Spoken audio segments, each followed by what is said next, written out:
You remember how big the Gulf News magazine or newspaper was? There was property 1, property 2, commercial 1, commercial 2 leasing. You want to know what my first deal was? I sold my line, my spot in the line for one of the launches. Like not dot 120 without any zeros. No. That's a horrible deal, my friend. I was very happy with Yeah, باشا 120 درهم بتعمل فيهم ايه؟ It was like, Dad, if you want, I'll buy you a ticket first. I was like, no, we don't spend money like that. Astaghfirullah, what are you talking about? Spend 4 summers in Dubai and the humidity hits your face and your clothes start sticking to your skin and then you say, I love this city. I love Dubai. This is heaven on earth. When all your friends are sending you pictures of Saint-Tropez and Mykonos and I don't know what, brother, you know that kind of... I jump from planes and I'm not gonna go. I will not get into a drone. امشي برجليا. Ones who dug in the ground, in the mud, the shoring, the piling, the water coming out, and they put the foundation for us, and the building just started taking shape and sticking out of the ground. Now we're going to build it, and we are going to make the sexiest building in the world. Hello and good day, and welcome again for another episode of our podcast. Today we have a special guest. We have Husni Al Bayari. I'll let you introduce yourself, and we're going to start chatting about what happens in the markets. Introduce myself. Yes, please. Husni Bayari. I'm in real estate. Been in real estate for a very long time. Very long time. As long as he's been in real estate. We're the old dogs of the market. Yeah, we used to hound the streets, run around to get listings and get properties. I think between the both of us, me and you have some seriously interesting stories about how the market developed over the years. I think people would want to hear our stories. We'll talk a little bit about that. So Husni Bayari, I'm the founder of D&B Properties. I've been in the market for, again, a very long time, and I'm happy to be on your show. Thanks, our show. Our show. Yes. That's a very important subject, actually. It's a great idea that if we can share our stories over the last 19, 20, 21. I would rather talk about our stories first before the update. Well, let's do it. So tell us. I'll ask you a question, okay? It's a test of how old you are in the real estate market. You remember how big the Gulf News magazine or newspaper was? You mean the newspaper or the property section? The newspaper, because it came folded. Remember how they were folded? The newspaper was very small. Like I'm talking about 4 or 5 pages. But then the property section. There was property 1, property 2, commercial 1, commercial 2 leasing. That was the big thing. I think listing back then was so. We followed the newspapers. Yeah. And I think if you grab the newspaper and hit someone on the head with it, he'd probably have to go to the hospital. The funny part of that is that because it was publication, print, so you have to book it 2 weeks in advance, and by the time you post it, but things took time back then. It's not as fast as it is right now. So you list the property and it goes there. And the good old days. Yeah. And I used to have my big CRM. It's a blue book with lines. Yeah, I know. Same. And we used to write the clients' names. How did you do farming, Husni? Let's tell, if you are a real estate agent in Dubai right now, and let's tell you how we started, as we said, hounding the streets. And how we used to do farming. So how did you used to do farming? We did farming in a very unstructured and unorganized Sorry to interrupt. Let me introduce what farming is, just in case if you're not in real estate. Farming is where you actually are able to get properties, so you list them, so you get inquiries and start the business cycle. So this is what farming is. So. Farming for me was very interesting. I'll tell you why. We worked for Hamptons. Yeah. Okay, let it be out. We had access to some serious database there. Yes. And farming was, Hamptons was part of major developers in town. Well, major developer in town, I will not mention the name, but anyone who's in the market knows. But we leveraged on our position in that company to go and cold call, basically, to get the units listed with us. See, you're lucky. Do you know how I did my farming? No. I used to drive down the street, stop my car on the top of the street, walk around, introduce myself to the doorman, the security guards, ask them what's available, and if I'm lucky, it's a single landlord. We did a bit of that as well, but it was in the beginning, once we wanted to get started in the business, and you wanted to do that. I did that on purpose because it was easier for me to understand what the look and feel of the building is. Yeah. If I wanted to sell something, I always wanted to have some sort of connection with it. So we did it in both ways. Back in our days, there wasn't that much inventory. There's not much inventory. There was nothing. No enough data. There was not Yeah, enough. but if you wanted to focus, at my time there was the Marina, Original 6, Yes. the Greens, Yes. and the Springs. And then it started evolving. The market was very small, so for you to access that kind of information, it's very easy. It was easy, but we really had to innovate in how we did things, because before that, no one knew anything about real estate or freehold market in Dubai. And I've been in the market. When I started in the market, freehold wasn't it was leasehold. That's like 2021. Yeah, I started in 2020. So it was leasehold. It was rent to own. The Greens project was a rent to own project, and people were completely against. Oh, what do you mean rent to own? So I'll pay you the rent, and if I change my, the whole concept of rent to own. And then the government started working on the freehold, and they started the market started moving from there. Yeah, it was good days, but it was tough days. We had to, Look, I think we were pioneers in many parts of the industry, especially because we started with the big boys. When the market started, there were the likes of Emar, there was Demak, and these guys were very hungry, and they did whatever they did in order to get the market to an area, a place where people were benefiting from it. Nakhil was there, but Nakhil, it was only of course, Nakhil. land sales mainly. There was no retail. I don't think so. I was part of the launch of the Palm, Oh. Jumeirah Islands. Yes, true. What else? The Disco Gardens, Discovery Gardens. Disco Gardens. Yeah. I know. One trend that's been going around, and it's good that I remembered now, it's off the top of my head. I've seen a lot of videos on social media. Everybody's asking the other, what was your first deal in Dubai? So let's hear it from you. What was your first deal? I'm sure you do. You want to know what my first deal was? Yes. I sold my line, my spot in the line for one of the launches. I gathered my friends. They were slobbing around. And I knew that there was an Emar launch somewhere. I forgot which one it was, because I never went to the launch. And I found the queue, and then I managed to sneak right at the front of the queue, and I put all my friends there. And the launch was you come the night before, you wait all night, and then they open the doors at 7 a.m. or 8 a.m. So we got I think the numbers we got were 5, 6, 7, 8, 9. So we got prime numbers. Yeah. And then I walked and I looked at the queue, and the queue was I think there was at least 200, 300 people. I took my tokens, and what they did was they'd give you a token, and you had to come the next day to buy the property. So I technically had 5 tokens. Yeah. Me and another friend of mine, I can't say his name, is a very prominent, he's a high-ranking official now in the UAE. So my other 3 friends, I gave them money. I gave them 10,000 each for the tokens, and I told them to go home. So basically, they were very happy to get 10,000 dirhams. Back in the day, 10,000 dirhams for them was a lot of money. So I walked till the end of the line, and there was this interesting gentleman who was wearing every piece of jewelry he owned. And I was like, listen, I've got 3 tokens. By the time you get to the front of the queue, I guarantee you everything's sold out. Do you want the tokens or no? He's like, yeah, I'll take them. I'll take your watch for it. Yeah. No, I didn't have a bank account when that happened. I think I was 19 or 20. I don't remember.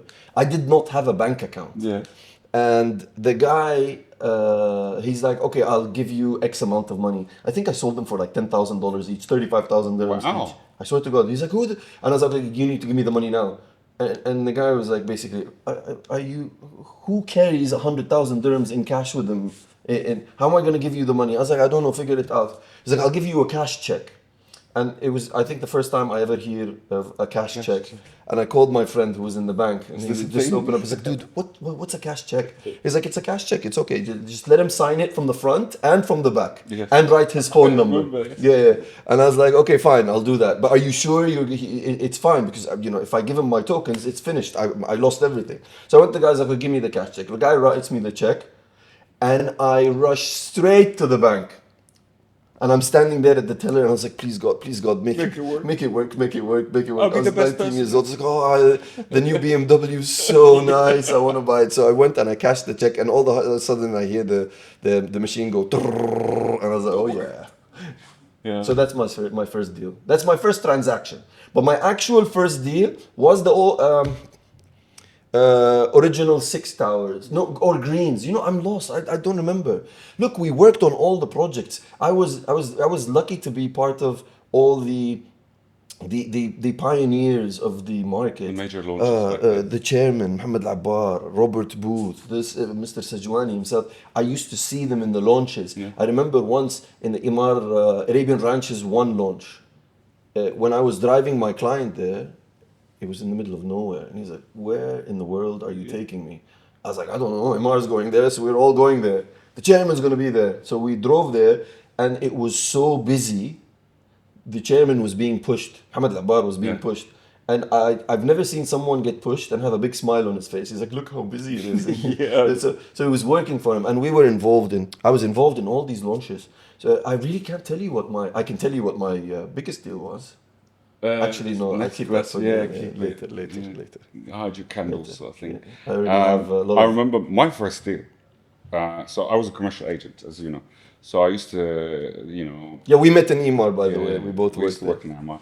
So I was a commercial agent. So my first deal, again, I was 19 or 20, and my first deal was a rent of a small warehouse in Arcus back then. And I remember this clearly because the finance called me in and said, come and collect your first check. And I went to collect my first check. It was 120 dirhams. That's the check. And I looked at the finance. 120,000 or 120 dirhams. Like not dot 120. Without any zeros? No. That's a horrible And I deal, went to my the car friend. and I looked at him. Look, I was very happy. It was يا my first باشا يا باشا 120 درهم بتعمل فيهم ايه؟ It was my first deal. No, it's not. This is not جبل النور. This is not the issue. The issue is they had the audacity of printing it on a nice manager's check. I was like, it costs more to issue the check than giving me the 10 amount. dirhams, right? It cost, no, back then maybe 4 or 5 dirhams to cost it. So it was a bit funny situation, but then it developed quite quickly, and then the lands came and. Oh my God, we used to get ripped off by the companies we worked with. Our commission. So I'll tell you what my commission was. So I was in a brokerage, and the brokerage basically charged 2%, and as an agent, we would make a percentage of the 2%. Yeah. Can you imagine? Oh my God, people who are working in real estate now, they do not realize how lucky they are. Back in my time, so if a deal is $1 million, you take your 2%, and the 2% is banked in the company, and from that 2%, we made like 25% or 30%. And if you were really good, yeah. The market average. I don't want to mention the name of that company. But that's all of it. So companies, because again, I worked in different companies at that time, but there were 5 or 6 real estate companies. There was nothing else. And all the average, the market average at that time for real estate, you used to get salaries, very small شو amount. salary بطيخ. Yes. But it's 4 to 5,000, not more than that. And our commission percentage بطيخ. أنا كنت was بطيخ بالبزر. 23.5%. Yeah, it was horrible.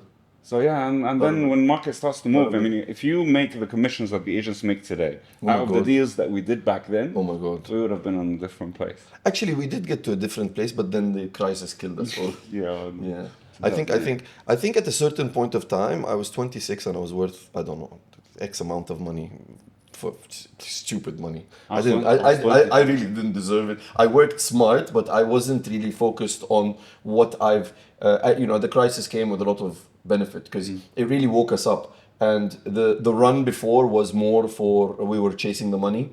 But then after the crisis happened and I saw what I've learned and you know what the city's given us, given me at least, because I lived on Sheikh Zayed Road in the 80s. There was nothing there. And for you to be able to see this whole development take shape, it gives you a wealth of knowledge and experience. And after the crisis, I think I went through a 9-month depression. Yeah. After being, that young guy with. Yeah, I know. I remember 24. life. I was having a holiday in Langkawi in Malaysia. 24, yeah, just married. It was my honeymoon actually. I was with my wife. I got a message from the bank. I was a millionaire, and I was in a private villa on the beach, and on my right it was at that time the Prime Minister of the UK, Tony Blair, and on the other side it was Russell Brand. He was on next. You go to the gym in the morning, I'm on the treadmill, and next to me is Tony Blair having a run. My father hated the idea of flying business, and at that time it really wasn't a thing to fly business. Anyways, the trips we did, we fly from Dubai to Jordan, so it was like 3-4 hour trips. So it was really not something that was, my father, Baba, I'm buying a business class or a first class ticket. He'd be like, why? So I used to hide my tickets. I used to fly to London first class and not tell anyone so that my dad doesn't give me crap about it. He's like, yeah, but it was like, Dad, if you want, I'll buy you a ticket in first class. I was like, no, we don't spend money like that. Astaghfirullah, what are you talking about?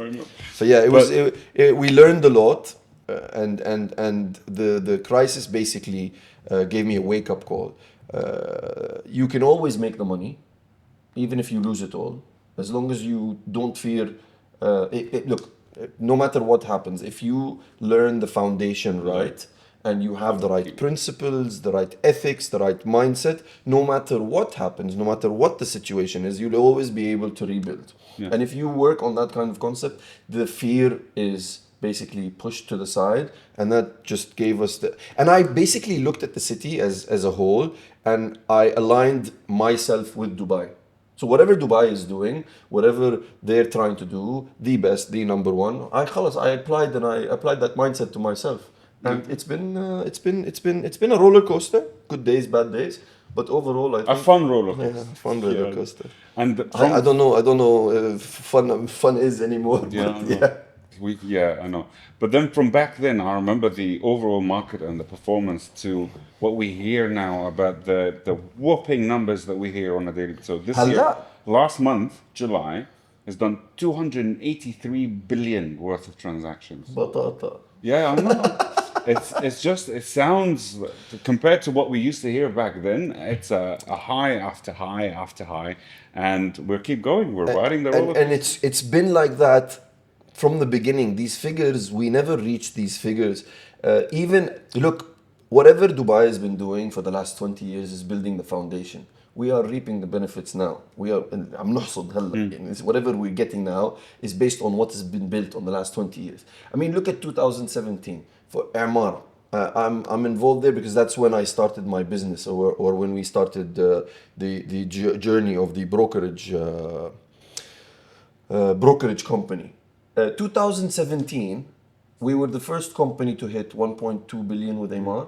And I remember the CEO at that time was Ahmed Jain, and came and was like, you know what, you guys did a great job. You've earned it. You deserve it. Congratulations. At that time, I'mar's total revenue was, I think, 14-15 billion. Yeah. So you're talking about a significant percentage of I'mar's revenue. Now they do 14 billion a month. Yes, this morning I was. Habibi, their target for this year, can you guess? This morning. Can you guess? 400 billion. No, 400 billion. يا باشا نص القاهرة. 75 billion. Unbelievable. 75 billion. That's just one developer. Yes. That's just one developer. Man, if the city has reaped 283 billion in July record. Crazy numbers. And I'm happy, you know what? It's healthy. It's consistent. It's not a bubble. The city's growing. Apparently we're winning. Elon Musk. Yeah, no. But then you see these things when a persona worldwide known. Tell me what you think of Elon Musk. First of all, I've ordered the Tesla. What's it called? The Cybertruck 4 years ago. I paid $500. You either give me my Tesla or give me back my $500. $500 or 500 dirham? I forgot. It's either $500 or 500 dirhams. But I want my money back or I want my car. Yeah, well, there are a few in the city now. I know a friend of mine bought one, and a couple of real estate agencies have already branded a couple. Yeah, I saw it the other day. It's massive. Yeah, I know. But I want one. It's cool. But the idea. So this is the main thing. The idea, and this is where I feel proud to be part of the city, in the city, and the amount of things that we've learned here, and how to be here right now, hearing someone like Elon Musk with his presence worldwide, and I'll tell you my opinion about him later, and to know that Dubai has won 2 years in a row, maybe now 3 years, the Traveler's Choice Award. The airport is the busiest in the world. Emirates Airways is the best in the world. Allah يديم الخير. Inshallah, I hope so. But alhamdulillah, to have all this and looking at it being part of the city and been here for the last 20 years, and although it's humbly a small contribution to be able to say I am proud to be someone that lives here, works here under the amazing... No, be proud. Yeah. Be proud because what you've been in the market, what, 2006? 2005. 2005. Yeah. And in 5 years before you, it's not that much of a difference. Yeah. But for us to be able to witness the complete change, I remember the city very well. I have pictures of Sheikh Zayed Road. I have pictures, Sheikh Zayed Road, for us to drive to Abu Dhabi was a 2.5 hour because they were all roundabouts. And it was called Shara Al Maut. No joke, because there was a lot of accidents that happened. Camels walking on, it was like from the movies. And for you to be able to see it in one lifetime, and I'm still young, I hope so. Ish. We're still young, we're still developing, we're still learning, we're still building, we still got and have our energy. We're very lucky to be part of this, and we saw it in our lifetime. You know how many people get to see a city being built and positioned as one of the global cities of the world in one lifetime? None. Very few. Yeah, I know. None. And we are and we've seen so many people come in, and we've seen so many people go out. To be specific, 6,700 millionaires so far. And I'm talking about service providers. No, but I'm just... And yes, there were people that made a lot of money, and there were people that lost a lot of money because of the crisis or whatever. But we've seen people come in and come out. But overall, look, the asset that Dubai has that no one really realizes, and it's an intangible asset. It is the caliber of work, the people that work in Dubai, True. The assets that work in Dubai, the human resources, the brains, the smart people that are coming in from all over the world that want to make a difference in their lives, and they see Dubai as a place where they can become equal to everyone and have an equal and a fair opportunity to compete and really build something for themselves. We've attracted these people, and you know what's happened, and it's funny, and I see it as that. I love it when a crisis happens or a drip happens, not because the market goes down and market goes up, it's because we filter out all the weak ones. Yes. So over the last 20 years, we've had many ups and downs. Crisis, bubble, internet bubble, geopolitical, whatever it is. So you have people that come in and they start, I'm this, I'm that, I'm number one, all of that. And then when things become hard, the first thing they do is they pack up and leave. And the ones that stay are the ones that reinvent themselves. They're the ones stronger. They become stronger. They're trying to position. They're trying to understand what they need to do to become stronger in order for them to have their contingency plan for whoever comes next. And what it has done is, over the years, it has filtered all the weaklings and retained all the strong-willed, determined, smart, proactive. All these things that you hear on the motivational, they're all here now. They're all here. And the city is built with their energy. And the main energy that pushes us all in the front is the leadership here. You cannot, there is no podcast, there is no, and we're not doing this because we have to, like in other countries. We do this because we willingly want to thank them for giving us that environment. Be number one, be the best. سووا, اشتغلوا, اسعوا. You hear them on the TV, you hear them on YouTube. You see them on the street. Yeah. I wanted to add to your point. This is reason why it is kept that allure of who stays here are the best of the best. Crème de la crème, as we say. It's because of the legislation. Crème de la crème. طلعنا crème de la crème. العاب. So this is why the government has set the conditions to only maintain the good, strong ones. The city is not cheap to be in Dubai. From all types.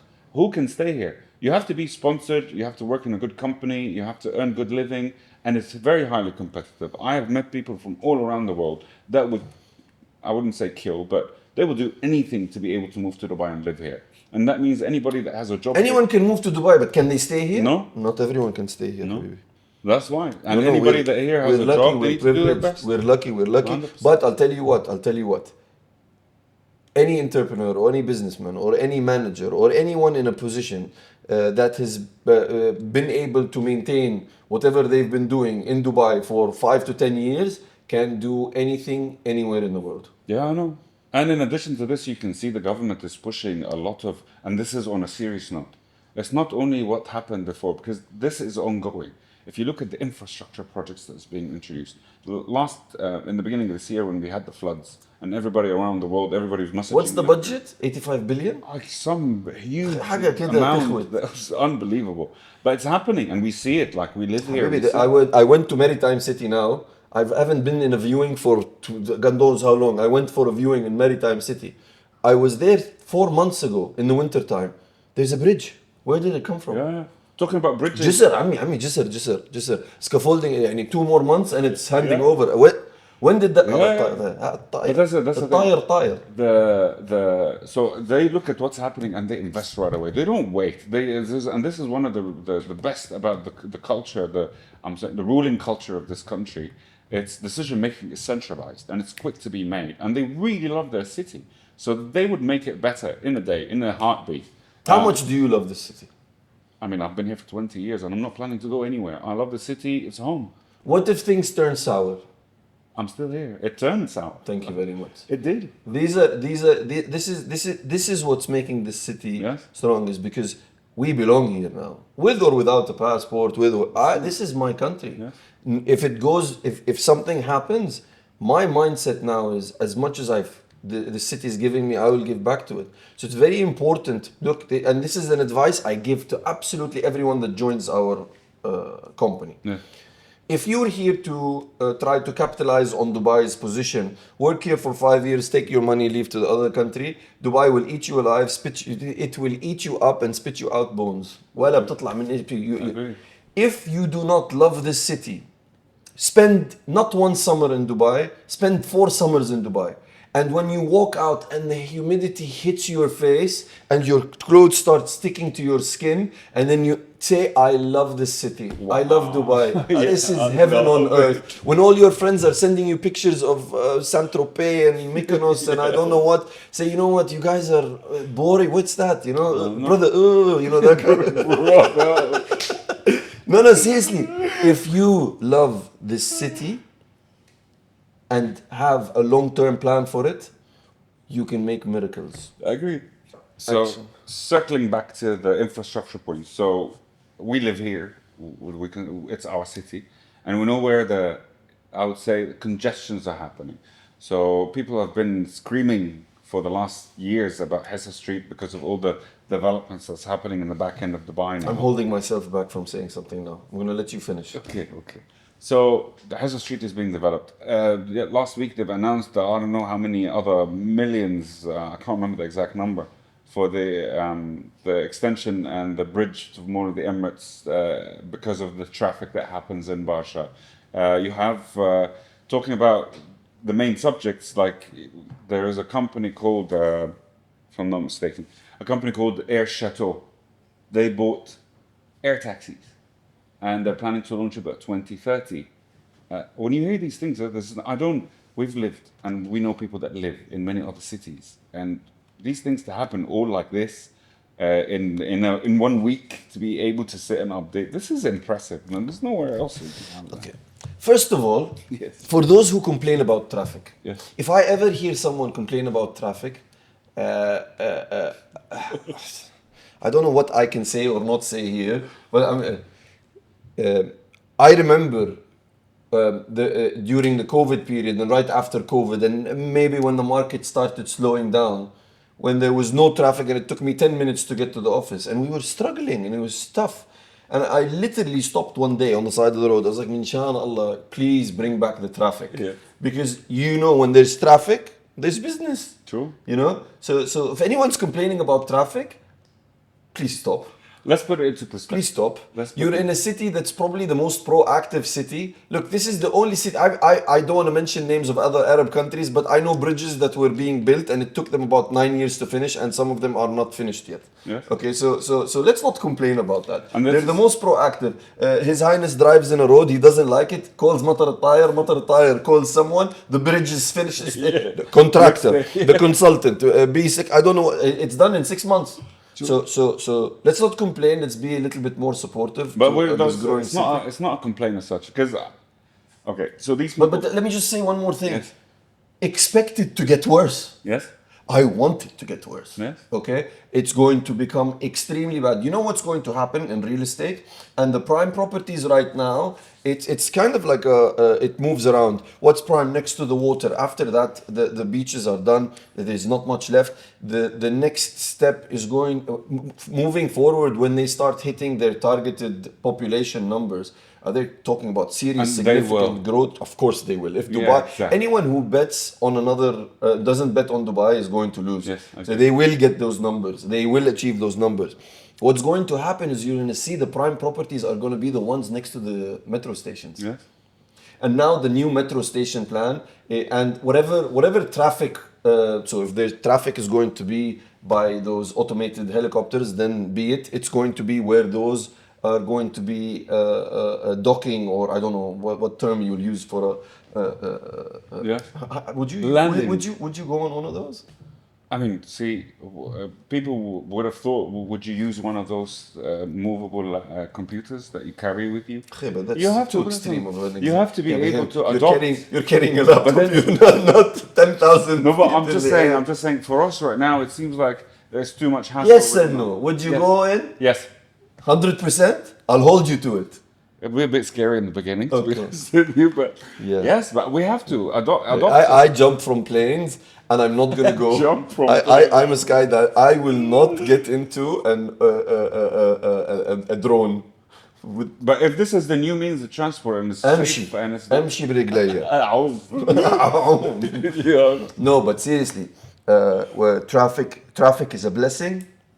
The more traffic, and what makes it a blessing here is because it's a signal that the city is growing and there's more people coming in. But why I say it, because I'm very confident with how the country reacts. You know, the country is built on whatever revenue they make internally. After they start getting their taxes, a lot of people, when they started talking about implementing taxes, were complaining, oh, Dubai is no longer going to be the same. But you know what? Imagine for the last, it's not imagine, it's a fact. For the last 25 years since Dubai was being built, it was built by the government's money. Yes. With no taxes, okay? With no budget. I mean, not budget, with no, they were self-funding. Today, give that same government a really nice budget. What do you think they're going to do with it? Even more. Even more. But that- Even more. this point- So today, the government is working with a proper cash. You know how they built the metro? Do you know how? Yes. Go on. All the shops on Sheikh Zayed Road, you know where the showrooms and all of that, they rented those plots, and the money that came from that money, the rental yield that came from those plots and the sales and the transactions went into the construction. But now there are people, the economy is growing. And of course, when you say the economy, the population is growing. There's a proper economy and it's growing, and they're paying taxes, and the tax money is going to go to the government.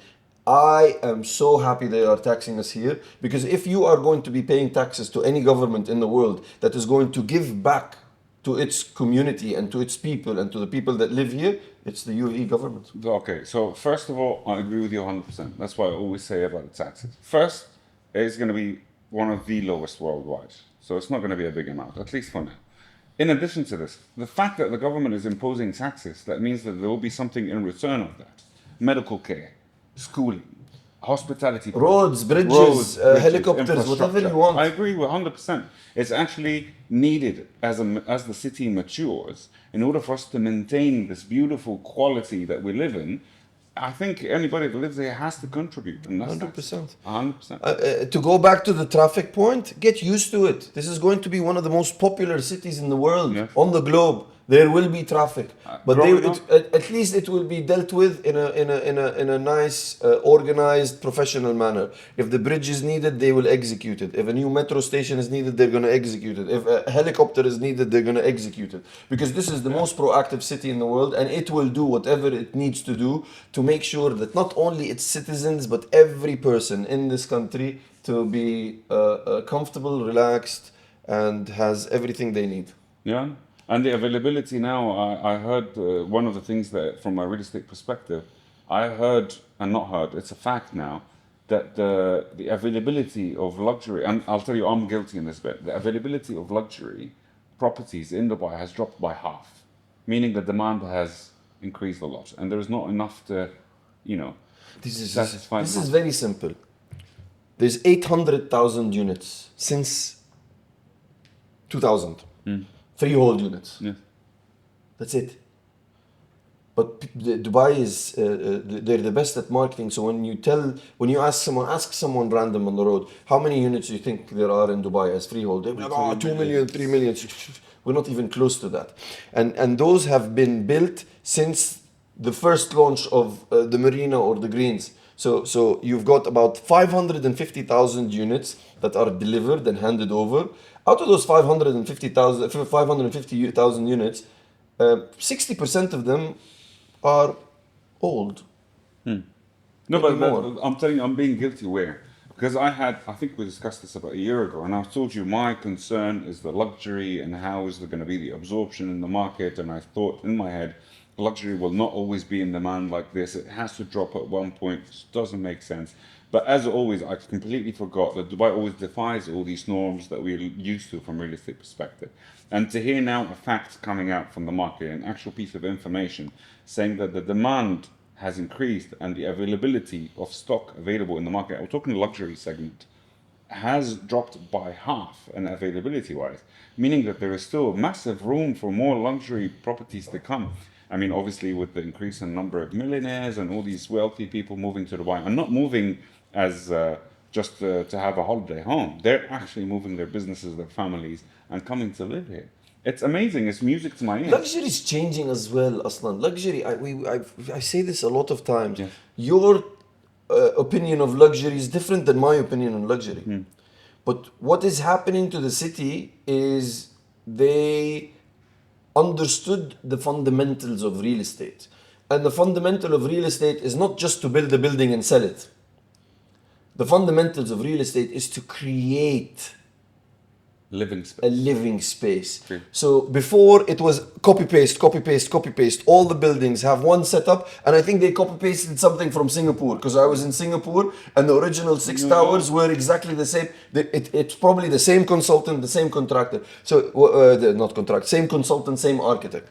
How the market is evolving is people understood the fundamental and the beauty and the art of real And they estate. excelled at it.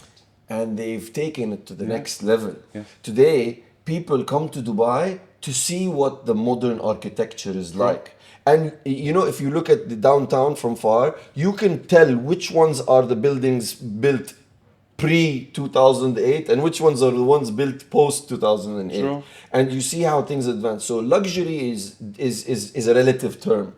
Attention to detail is what we're talking about.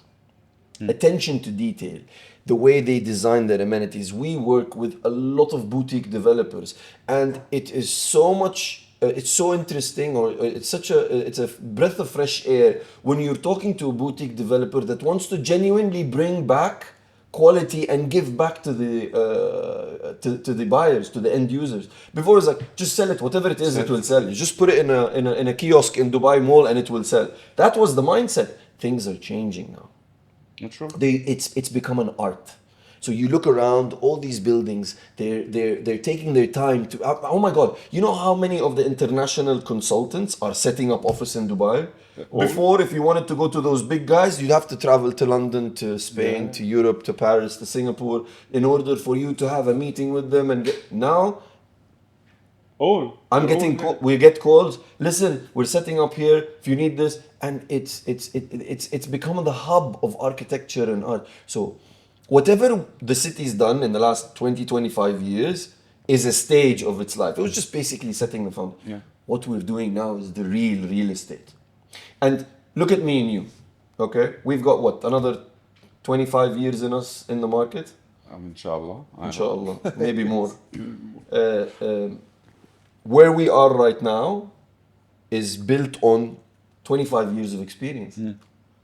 How we are going to apply that on the next 25? And how much more experience we will get. That's a different story. So all the people who started development companies and real estate companies, the local ones, at least the one we interacted with, and big names, and they're not ashamed to say it. The chairman, Mohammed Abbar, was in the government. Yes. Hussein Sajwani, I think, had a catering company. So they didn't come from real estate experience. They built their experience in the first stage or the first milestone of Dubai's existence on the global map. And they built it with trial and error. We have witnessed all of those, and everyone's made mistakes, and everyone made mistakes. Agreed. We were lucky to experience them at our age group, so we can actually absorb those things, so that we don't do it again. Not that I haven't done those mistakes, but at least, we all do. Yeah. But where we are taking this now is built on 25 years of experience. And I love this city, and you love this city, and there's so many people that love this city. So many. I'm not just the only one alone. I don't like saying this out loud because I'm just another one of those people that loves this city. But over the next 25 years, we are going to even do much more. They've laid down the foundation. It's time for us to run. They're the ones who dug in the ground, in the mud, the shoring, the piling, the water coming out, and they put the foundation for us. And the building just started taking shape and sticking out of the ground. Now we're going to build it. Yes. And we are going to make the sexiest building in the world. And Dubai is going to reflect all of our experiences collaboratively put together in terms of architecture, in terms of service. Dude, there are no real estate companies in the world that have and there's a handful of them. I'd love to mention them all, but they're all my competition, so I'm not going to mention them. Yeah. But I'm proud to say that a lot of our competition, they're at global standards. 100%. Global standards. The departments, the corporate, HR, operation, IT, some excel at IT, some excel at marketing, but overall, we've managed to really revolutionize the real estate market on so many levels. I like to call them my colleagues because I don't think we would have done this successfully. 100%. They add value to us on a 100%. day-to-day basis. 100%. You win some, you lose some. But at the end of the day, we have that internal part inside of us that we want to always be better, and we're sore losers sometimes. Yes. But it drives us all. And no, 100%. If it wasn't for you or for the other people that work in the market, we wouldn't have this 100%. kind of advancements on all. The best marketing companies for real estate are now in Dubai. 100%. The best architects and local architects and contractors are now in Dubai. The best government or policy or government body that regulates real estate on the basis of high tech is the land department. The best. This is exactly where we are. Creme de la creme. Creme de la creme. Yeah. See, that's what I'm saying. But then one more point, and this is something I was thinking about when you were talking. So when I first moved to Dubai, and I'm sure you agree with me, you've actually lived here a lot longer than I did. But when I first moved to Dubai, our friends, our network around us always planned their years or planned their stay in Dubai 1 to 2 years. No, one guy came to me and said, I'm going to do 5 years here, take my money and go back to my country. Yeah, he's still here. No, but then we had a lot of transitional people. And this is something that I was just thinking when you were talking about the people here. We used to have a lot of these people coming 1-2 years and disappear. 1-2 years and disappear. We had a lot of them. But now when you look at the city and the actual what's happening and the actual cultural aspect of it, there's a lot of people now that have been here for years and years and they're not planning to But go anywhere. there are people that leave. Yes? We don't want them. When I'm talking about We don't want them. the percentages, we don't want them. Agreed. There are people that leave. You don't see them. They can't handle the stress. They can't handle the dynamics of the market. They can't handle working on weekends, Saturdays, Sundays, and Mondays. They can't handle having a tough boss that has a target that he needs to achieve. They can't handle elevation. They can't handle. There is a country in the world for these people. Yes. But not Dubai. We don't know which one. But We don't know which one. Yeah. But it's definitely not Dubai. I agree. يا حي الله يا مرحب. And to be able to have this nice chat. And I'm You know sure- what? I'm very happy we work together now. I agree. Yeah, I think we've always worked together. Yes. I mean, not together, but Yeah, but, together. We've been in the same market. We've been seeing each other every day, everywhere. لما كنت تخرب علينا ديلات. Man, you know me. I'm a ruler kind of guy. And I was always straightforward and was always by the book. You know, I have a lot of respect for people like you because based on what we've said, not a lot of people stayed in the market True. during the ups and downs. True. And for me, it's an indication of ethics and discipline and determination because the ones that stayed, and there are a few, and I have tremendous respect for them, even though they're competition, بالعكس, like you said, but they've managed to withstand the test of time. They've managed to be resilient. They've managed to do that, and they're still in the market. They're very few, but for me, that's an indication of ethics, quality, and genuine 100%. And it's for a lot of experience and people around professionality. us. The people around us, people that work with us, should learn from this. Like we learned from the people before us and the people that are still there. We're still learning, but this is the message. The message is persevere.